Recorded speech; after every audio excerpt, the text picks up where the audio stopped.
Joining me today is an author, a commentator, a screenwriter, and a pilot.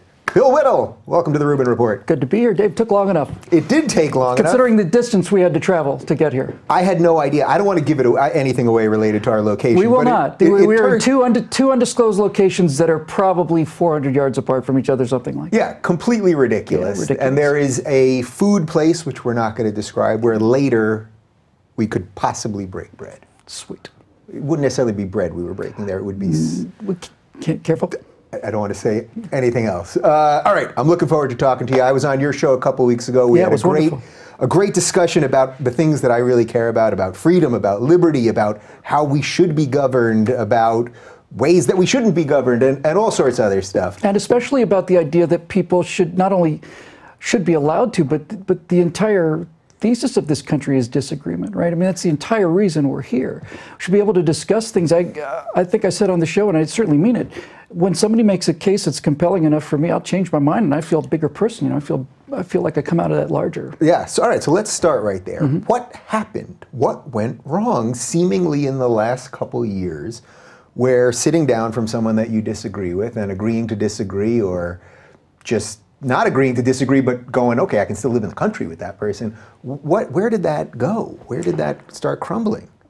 When did it start crumbling? Well, first of all, I think you could probably make the case that in terms of what the other side doesn't like, you kind of started this pendulum, and rather than the pendulum damping out, it's just gotten wider and wider and wider, right? So you know, there's Reagan, and they didn't like Reagan, so Bill Clinton and conservatives didn't like Clinton, and then George Bush and liberals, and then Barack Obama, and now Donald Trump. Is just things the building's gonna come apart.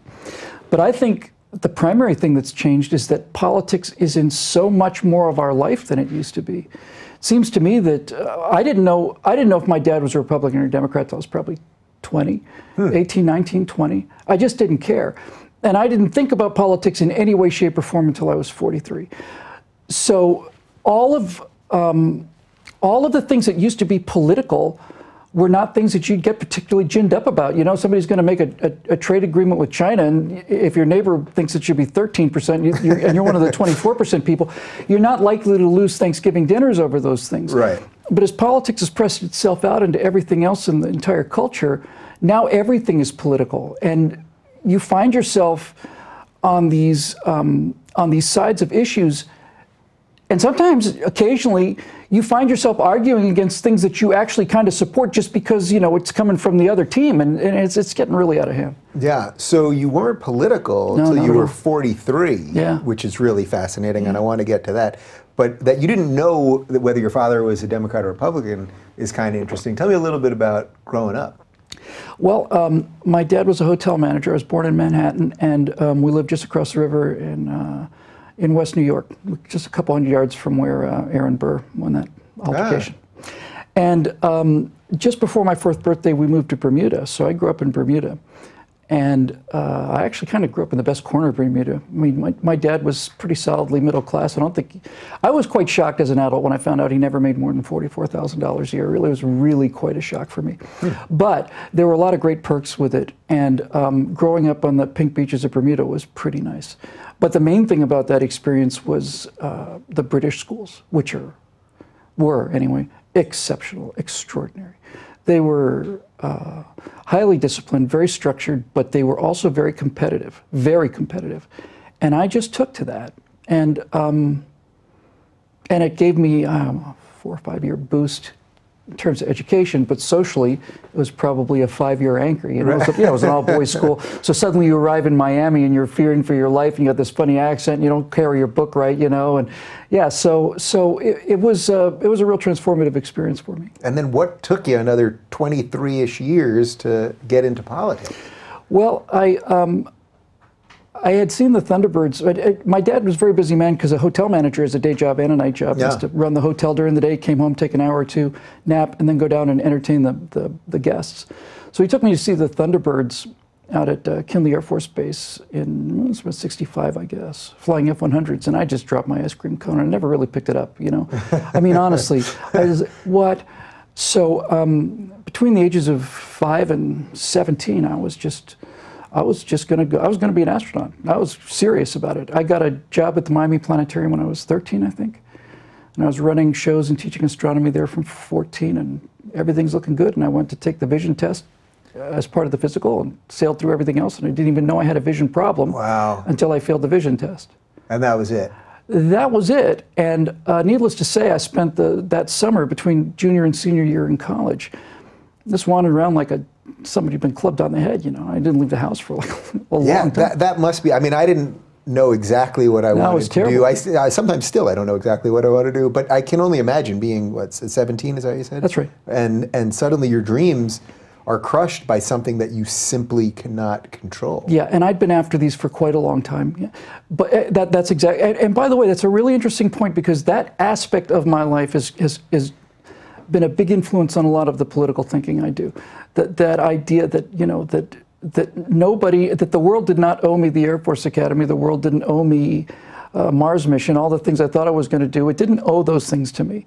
I was heartbroken by it, but that's the way it goes. And parenthetically, just very quickly, what I did find out about life is that, you know, you can't always get what you want, but sometimes, you know, if you try real hard, you can get what you need, right?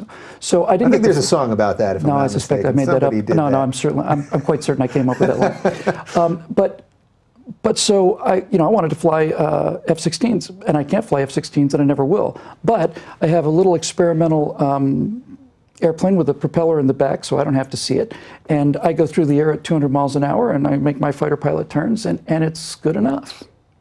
So that is the pilot that I mentioned earlier. Yeah, that's a big part of my personality. And but it's a really interesting point for me, because there's very few people in life who I think get exactly what they want. But if you are dealt cards that prevents that, you can still get pretty close. I know that, I mean, the number of people that play NBA basketball as a percentage of the population is... As you can see, where I would rather be than here. Exactly. Probably the only place that I'd rather be than here would be if I could be in the NBA. Okay, so you don't get a chance to play in the NBA, and that's the cards you're dealt with, and there's nothing you can do about that. But you do get to play basketball, and if you really, really like playing basketball, you could play league basketball with guys that are really, really good, and it's enough. It is for me anyway. Yeah. You know. Yeah. Well, that's what it's all about, right? Sort of going as hard as you can, but then realizing where the limits might be, and then figuring out how to max that out, whatever that means to you, in joy and skill or anything else. I learned very late also, probably only 3 or 4 years ago, somebody told me that the ancient Greek definition of happiness was using all of your abilities to their fullest. And I thought, that's really true. Yeah. You know when you're doing good work, and you know when you're doing bad work, but you know when you're doing good work, and when you do things that you put a lot of effort into, and especially when you work really hard for goals for a long period of time, there's no feeling like it. It's the reason it makes me feel human. You know? Yeah, that would be a good segue to where I want to go in a little bit about building your own thing and having your own platform and doing this on your own outside of mainstream. We're going to get there, but I want to hear about this 43-year-old episode. What happened? You're 43 years old. Yeah. You're doing your thing. Well, and then suddenly. The Air Force thing happened between my junior and senior year in college, and I had some friends basically took pity on me, and they dragged me out into the Florida summer, and we started making Super 8 movies. And it gave me a chance to do a little clowning around, and I guess I was just a natural ham and stuff. Certainly looking at most of my videos, I realize that's probably putting it mildly. Yeah. But it was actually fun, and we took it real seriously. We did a lot of stories and cuts, and we didn't just turn on the camera. We took it like real movies. And then I realized that when I went for my senior year in high school, that all the girls who had wanted nothing to do with Mr. Calculator on his belt, turtleneck in the Florida summer, science dork. Yeah. All of a sudden you're making movies, everybody wants to be in them, and you're getting invited to parties, and people are saying, hey, you're actually kind of funny. It's like, yeah, it's funny last year too. And so there was that reward. It was the turtleneck in Florida. Dude, you have no idea. Ridiculous. You don't even start calculator, me. Don't even start me. It's all part of the. It's all part of the outer shell of vanity that makes my life what it is. But truthfully, I mean, it was. When I say it was a role, it was an identity, and it was very important to me. And then I became a theater major at the University of Florida. A friend of mine who's a year older, who was making the movies, just goofing around, went to the University of Florida, got a degree in theater. He said, you can come up, spend a weekend with him. And I said, you can actually do this you get a degree in this? Yeah, you get financial aid too. Well, damn. You know, so I was a theater major, and I was very left-wing, I would say, very left-wing. And over time, I just started reading all kinds of other different things, and it never was really a moment. So I was considered a Republican by the people I was working with, but I didn't know much about anything. 9/11 turned a lot of people, but it didn't turn me. What turned me was right after 9/11, about 9 months later, my dad died, and he was interred at Arlington, which is shocking because he was never a war hero. He was never shot at. He got to Germany in the last week of the war, I think. But I found myself out there on an October morning. I've never been that cold in my life. And you're walking the rows of Arlington, and all of the headstones are exactly the same. And here's a major general who's been in, you know, World War I, World War II, Korea, Vietnam, Gulf, you know. Here's a guy who, just do the math, he's a sergeant. Maybe he was in less than a year, maybe. And this was in October of 2002 when a lot of the pushback was starting. Oh, we deserved 9/11. It was our fault, you know. Mm-hmm. And I just remember thinking that my dad, who had been such an asset as a businessman, over time, he just basically, you know, got fired on the phone. But 40 some years after he signed on the dotted line, along with everybody else, you know, they turn out, here's 20 guys in the Army band, here's another 20 guys in the Army Honor Guard, and the caisson and everything. It's freezing cold. These guys are at attention. They're the same age as he was when he signed on the dotted line. And I thought, a country that keeps its promises like that, that keeps those fundamental promises, is worth defending. So I wrote just a very brief 2-page thing to a guy whose blog I admired very much at the time, a guy named Stephen Denbest. And he said, "Do you mind if I print this?" And okay, sure. And got a lot of attention, and did something else that got attention. And Rachel Lucas set me up with a blog. And I started a blog called Eject, Eject, Eject. And I didn't write about politics at all. I wrote about philosophy, and I wrote about morality. It got to be an affectation, I guess, but I wrote essays called Courage and Responsibility, Power,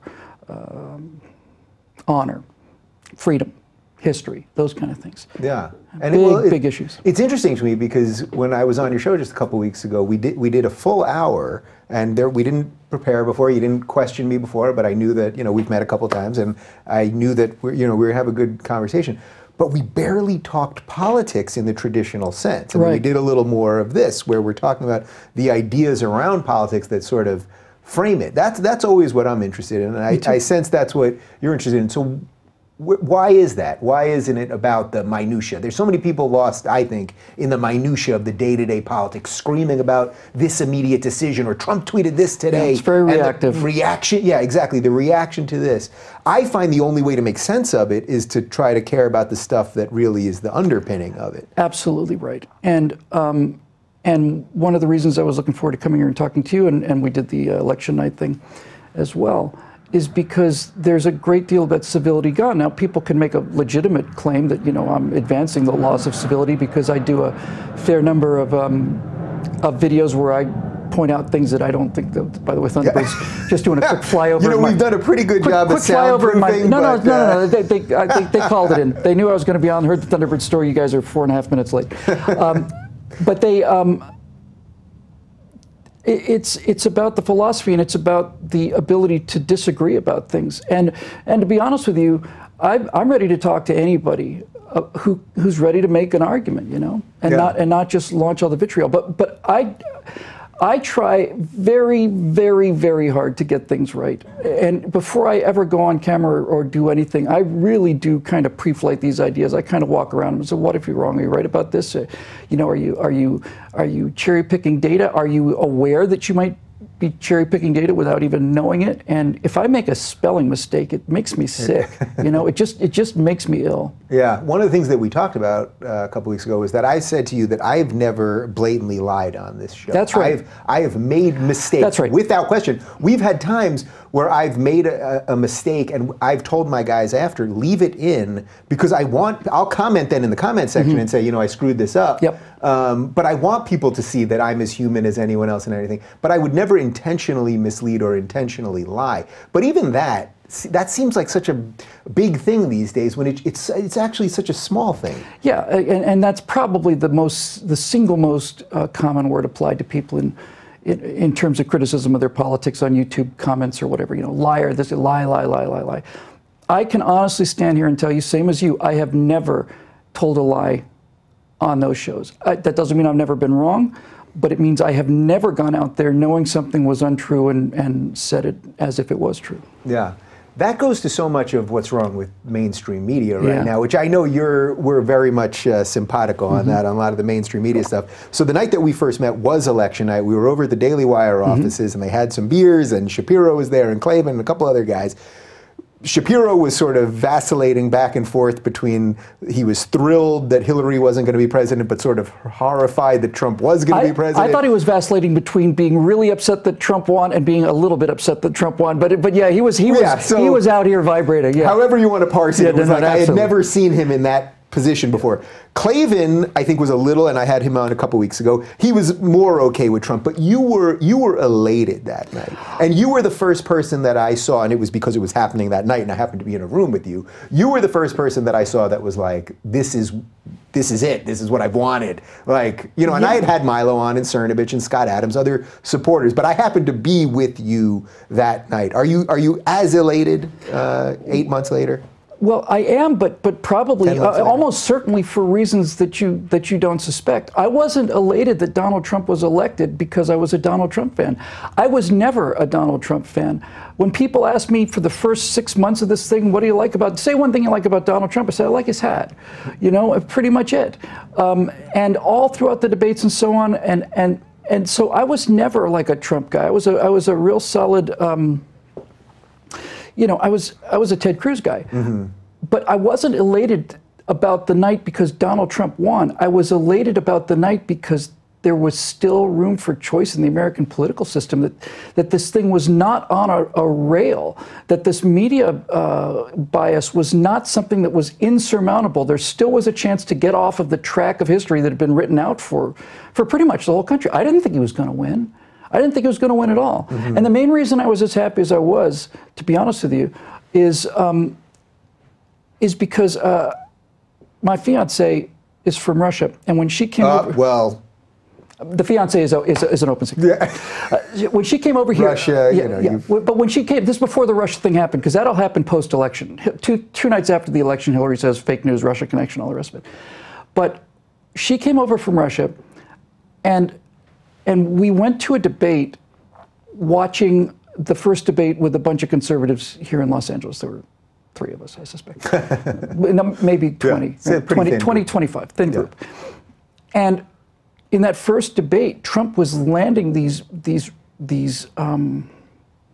let's not say he was landing any blows, but he was counterattacking with enthusiasm. Let's at least put it that way. And people were cheering. And she looked at me and said, why is everybody so excited? I said, because honey, these are important issues. This is really, really important. And it was impossible for her to really realize on the spot that we take it as that there is in fact a choice. There's no politics in Russia, right? The people don't have any. They don't talk politics in Russia because it doesn't make any difference what your politics are in Russia. Putin's going to do what he wants to do, and that's the way it is. The idea that people would have an emotional vested interest in the outcome of this meant that the outcome was in doubt. And as the primary went on, and as the rest of the election season went on, and so on, it just began to look like that kind of headwind was just insurmountable. That the Clinton, the Clinton machine and the media coverage and everything was just not going to be possible. But no, he was never my candidate. He's not my candidate now. He is to me the only person that is capable of destroying the media information complex. And what comes with that, I'll take. And it's so interesting that so many people are putting such a high premium on that, including Andrew Klavan, who we were with that night. And one of the things that he said that evening that did help me frame this a little bit more was he said, what a beautiful country we live in, that all the pundits could be wrong. Yeah. All of the money and the power and the elite, they all said this is going to happen. All the polls said this is going to happen. And the reverse happened. That actually shows you the strength of our democracy and the beauty of the power to the people. Absolutely right. And this is my entire theory of what I try to defend is when I was in my 20s and 30s, certainly right after I started making movies and stuff in college, when I was in college, I was an exceedingly unpleasant person. I really was. I was so obsessed with intelligence. I was so obsessed with, you know, looking smart, being smart, and I was so sure of myself. And I had that beaten out of me over the course of, you know, 25, 30 years, 30 plus years of being a limo driver, a security guard, a waiter, you know, all these things.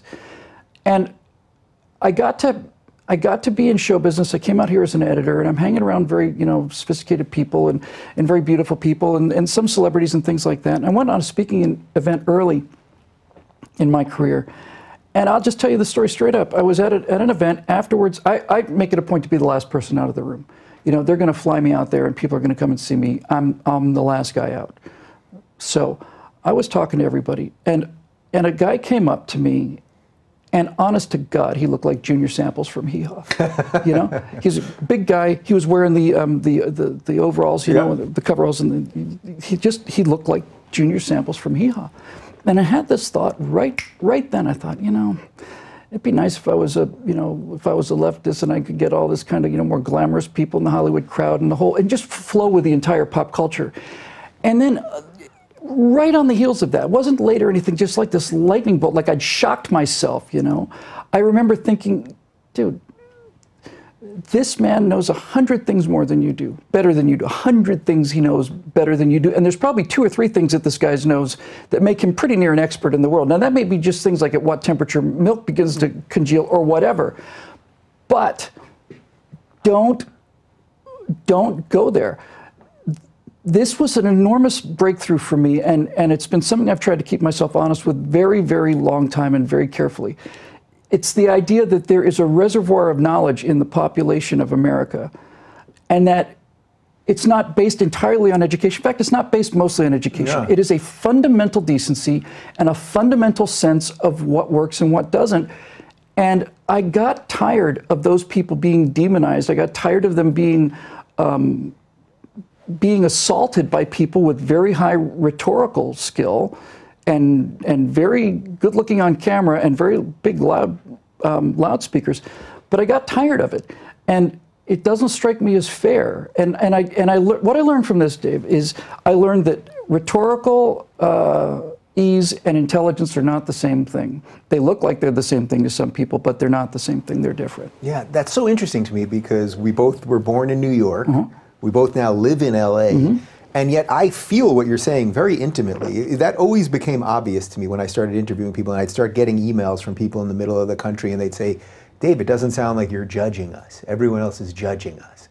And I always think, well, I don't think I'm better than you. I'm somebody just doing the best I can. There you go. And that's it. I mean, that's it. I hope I'm bringing some goodness here and trying to do the best I can. Exactly. But I don't feel that I have some magic wisdom that they don't have. I think, if anything, they might have some magic wisdom that I don't have. Precisely right, which is why my favorite part of the speaking events is the Q&A, because I agree. I love the Q&A. By far. Yeah.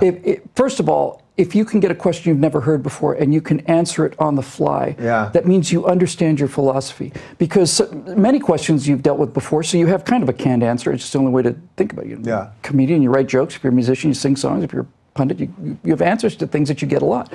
But when I get a question that literally stumps me, I realize, for me personally, I say, well, what's the freedom answer here? What is the freedom answer here? And that almost always takes me to the right place. And so I enjoy that aspect of it, but I learn so much from the people.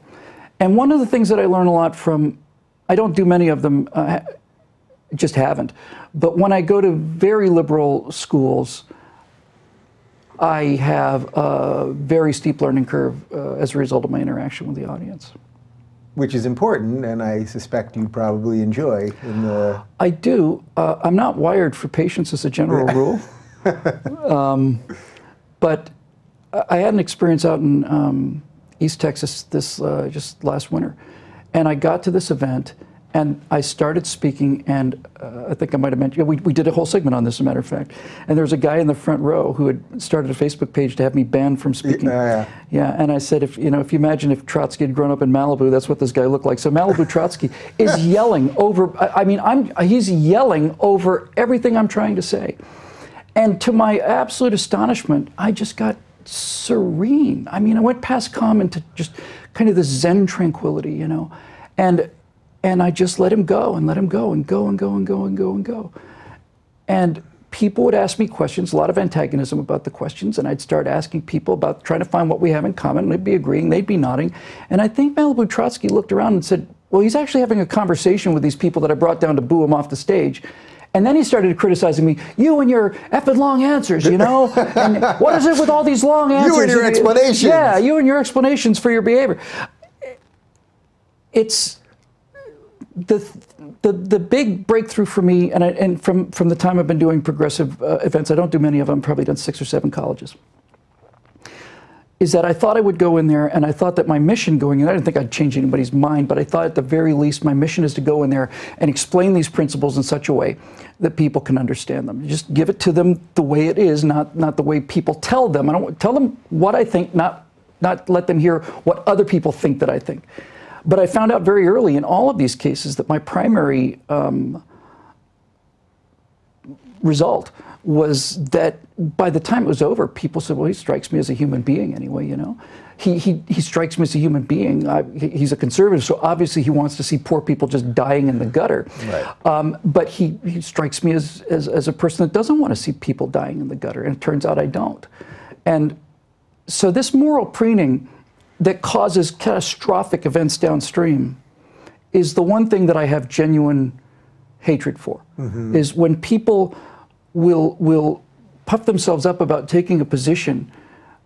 That's one thing. But when you puff yourself up about all the good you're doing, when in point of fact the downstream effects of that are catastrophic, murderous, ruinous, dead people, ruin lives, and you don't want to look at that, you want to instead just have the good feeling of feeling like you're doing the right thing, that's when I get religion. Yeah, well, that's what a perfect way to end that sentence, because it's an odd moral position that they've put themselves in. The same way, you know, we've said this on the show a bunch lately, but this progressivism has become a secular religion in a lot of respects, and uncoupling that, or at least dealing with those people, can be tough. And I think maybe where you've probably made some headway, and I think where I've made a little bit of headway, is that if you keep pushing the ideas of, well, I'm for your liberty, I'm for your freedom, I'm for you to live your life the way you want, but then that comes with having other people live their lives the way they want, I think you can get a little headway there, but it is tough. It is tough for sure. Well, fortunately, we're recording this, so you can take this out in post if you want to. I don't want to take nothing in post. I don't want to out you here, but I mean, I look over to the control room, and there's an American flag in the back. We got a big American flag. Big American flag in the back. That's vintage for, like, you know, something. Well, it's beautiful. Thanks. But here's what that tells me. Seeing that flag in the background tells me that you love this country, and that you care about this country, and that you would like for the citizens of this country to have the most optimal outcomes they possibly can. Now, how we get there is a subject of discussion. Therein lies the road. But your motivation, from my value set, your motivation is the same as my motivation. So I could talk to you all day about all kinds of things and not ever get heated about it, because I could get excited about it, but never angry about it, because I perceive your motivations to be the same as mine, and I try with all my might to make sure that my motivations are worthy. You know, that they're decent motivations, that they're not selfish, or they're not exclusionary, or they're not any of these things. They're things that you could answer for, and not have to blush. You know. So you're telling me that as a Republican and someone on the right, you're not an evil, racist, bigot, homophobe, Islamophobe, give me a couple other arachnophobe. I made the case before, and I'll just give it to you as an example here. I genuinely think, I was, one of the things that they yelled at me a lot about in that university was that I'd said that Black Lives Matter is not a serious movement, and that I cared more about black people's lives than the Black Lives Matter people do. Now, that's a provocative statement, I understand that. But the data for 2014 shows that the total number of black homicides in the country, of the total number of blacks killed in this country in 2014, 4% were by policemen under any circumstances. That's not 4% of the hands up, that's 4%. Shooting at police officers, death by police officers, 4%. And when you have a political movement that is determined to make it's not just making a molehill out of the 4%, because there is some signal in there. There are some bad cops. That's a legitimate point that needs to be raised. But when everything you do is about this 4% of your problem, and 96% of the problem you're not only ignoring, you're suppressing. And when somebody points out to the fact, hey, you're putting all this effort onto 4%, most of which is not even up for discussion, it's a gunfight or something, and you're leaving 96% out here, that tells me you're not a serious movement, and I want to know why. And then you look at things like Detroit's been governed by Democrats, uninterrupted mayors and city councils for 60 years. Atlanta's like 138 years, something like this. It takes courage. And I don't mean to blow myself up over this, but it takes courage to say that if somebody has to point this out, that somebody has to point out where the problem really is. And I know what's coming for me when I say that. I know it. But it has to be said, because people are getting killed, and they're not getting killed where we live here in Santa Monica or Irvine. Somewhere. This is not where the problem is. It's easy to talk about these things, and it's easy to put a bumper sticker on your car and hold up a sign and protest all the rest of it. But meanwhile, every week in Chicago, 5 or 6 people are being killed. They're mostly black people. They're being killed because of these policies. They're being killed because of all of the economic decay, all of the graft, all the corruption, all of it. There are people dying, hundreds of them every year in every one of these major cities. And that's not an accident, and it's not a coincidence.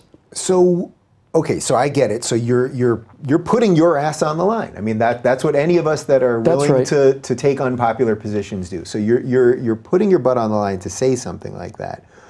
When you've made headway with people, have you been able to get someone to go, wait a minute, that if Atlanta has had Democratic mayors for X amount of years, or Chicago or wherever, and this is where all this crime and murder is happening, this is where people are not moving upward and all that, how have you been able to reach people on that? Because it seems like it's almost the reverse of reason in a way, because people they just hold that belief. They just hold a belief that somehow it's the evil Republicans or something that are doing this. Is this the racist Southern Republicans? Let me just go just slightly off to the side of that, because I think the best way to answer that is like this.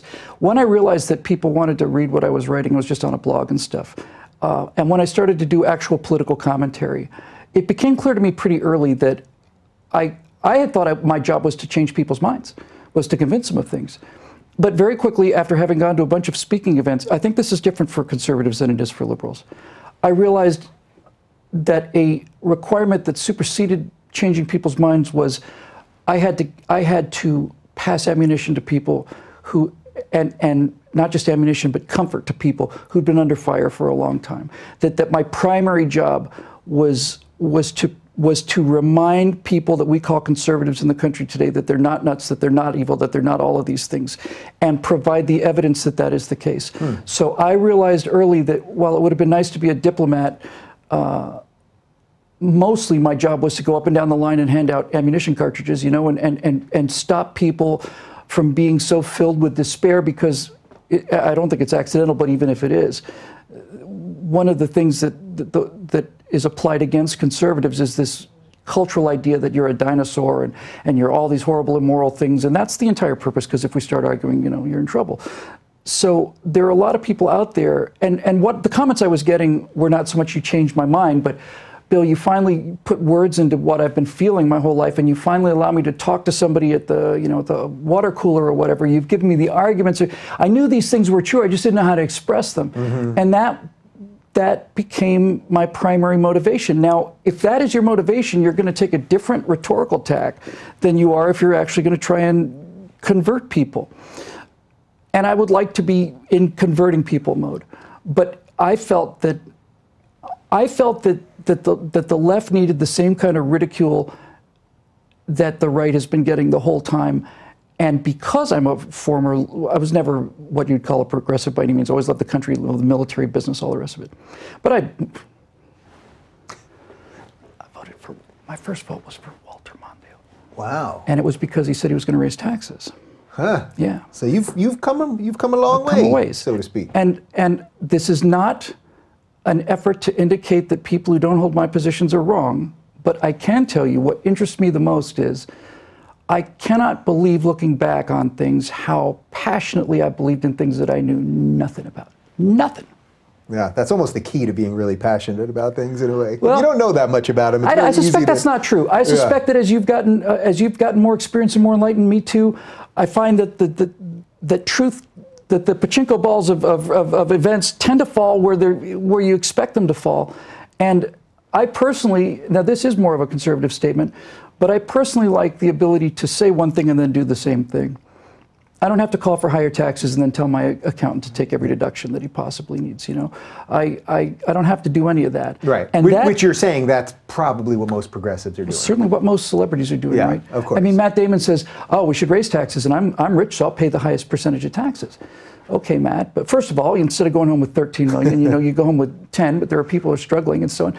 And you're pretty much, we know you're going into your account and saying, of course. But Matt, I know, and you know, they don't know, that Paramount doesn't write a check pay to the order of Matt Damon $12 million.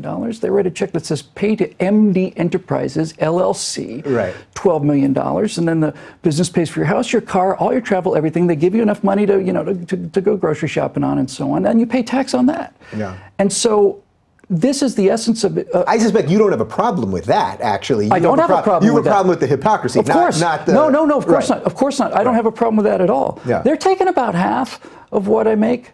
Half. And here's the thing. And this is very enlightening, having somebody who lived very much from Russia. Because Natasha would say to me, she'd watch me writing these checks to the IRS. She'd say, "What are you getting?" I said, "What do you mean?" She said, "Well, in Russia, we have free health care, we have free college, we have free housing, basically all these things paid for by the state, and they take 25% of what we make." And I was a little embarrassed about that. But what the kind of things that really affect me are, I try to put myself in other people's shoes, and I know a lot of people on the left think that people in business are very rapacious and people in government are very kind. But I look around at the condition of the roads, for example, in Los Angeles, and I think about the amount of money that's being spent, and it seemed to me that if these were kind people, the roads would be in great shape and the public sector retirement benefits would be quite small. Yeah. And just to really personalize that, this tiny little road that separates our two studios is an absolute dump. It's third world. I mean, it's a dump. The exit that we're off of over here is literally a dump. I mean, there's garbage everywhere. And my fiance is shocked by it because, like everybody else in Russia and everywhere else around the world, for that matter, you grew up with America. America is the land where the streets are paved with gold. And she sees all this garbage on the streets in Los Angeles, and she's quite struck by it. Yeah, it's so interesting what you said a moment ago about... You mind if I just knock this back? That's vodka, by the way. There's a real Russian theme here. Sweet. Is it really vodka? It's not really vodka. But the fact that you were pouring either way says a little something about your character. Thank you very much. There is a little MDMA in there, though. A little what? A little MDMA. That's the technical term for ecstasy. Is that right? Yeah. Sweet. Enjoy.